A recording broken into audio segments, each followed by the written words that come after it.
Gas আমার বইয়ের মধ্যে আর প্রাকৃতিক দুর্যোগের মধ্যে কোনো পার্থক্য নাই, কারণ এরা দুইজনই হুট করে আসে আবার গায়েব হয়ে যায়। তো বউ আসছে, আইসা বলতেছে ওরে নিয়ে নাকি ঘুরতে যাইতে হবে, তো লগে আবার শালারে নিয়ে আসছে। তো আমি বললাম যে এখন আমি কই যাবো তোমার নিয়ে ঘুরতে, তো চলো চিড়িয়াখানায় যাই ঘুরে আসি। কই চিড়িয়াখানায় যাই আমি কি করবো, আমি কি বাচ্চা বলাবাই নাকি, আমি কই চলো বান্দর দেখামো তোমারে। কই আমার লগেই তো বান্দর থাকে, আর বান্দর দেখে কি করবো। এটা শোনার পর তবে আমার মাথাটা গরম গেছে, কিরে ভাই এটা কি আমারে মিন করে কইলো নাকি।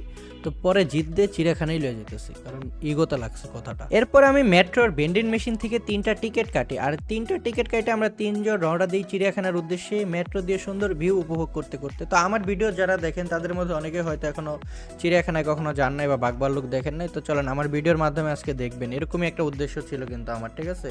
তো এরপর আমি যা দেখি যে ভাই চিড়িয়াখানার অবস্থা তো পুরাই নাজেহাল অবস্থা। ঘুরতাছি কোনো জায়গায় চিড়িয়াখানার টিকিট কাটার ব্যবস্থা নাই। এই জায়গায় 5টা না 6টা টিকিট কাউন্টার আছে, তো প্রত্যেকটা টিকিট কাউন্টারে যায় দেখি যে কোনো লোক নাই।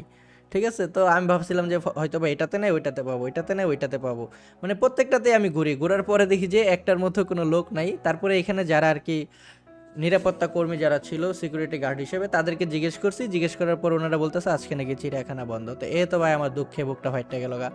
আসছিলাম বাঘভাল্লুক দেখতে, বউরে বান্দর দেখামু, তার বান্দর দেখানি হইলো না, ওই আমারে বান্দর কইছে না, ওই আমারই দেখতে পাওয়ার কিছু করার নাই। তো লগে আবার আরেকটা পার্ক ছিল, তো ওই পার্কে গেছি। পার্কে যাই দেখি যে ভাই কতটি গাছ লাগায় রাখছে, গাছে কোনো পাতা নাই, খালি ডাল দিয়ে দাঁড়ায় রয়েছে। এরপর পাশেই ছিল গোলাপ বাগান, আর মানুষের তো কোনো অভাবই নাই, যেহেতু চিড়িয়াখানা বন্ধ ছিল হয়তো বা সবাই পার্কেই আসছে। আর পার্কটা অনেক বড় ভাই, পার্কটার নামটা আমার ঠিক মনে পড়তেছে না।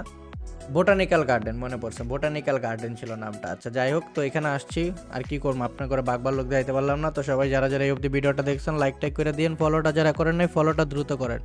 ফলোটা করতে হবে আগে 2 লাখটা করতে হবে। তো এখানে একটা জালমুড়ির দোকানে দেখি যে ভাই সেই রকম টেস্টি জালমুড়ি ব্যস্ত আছে।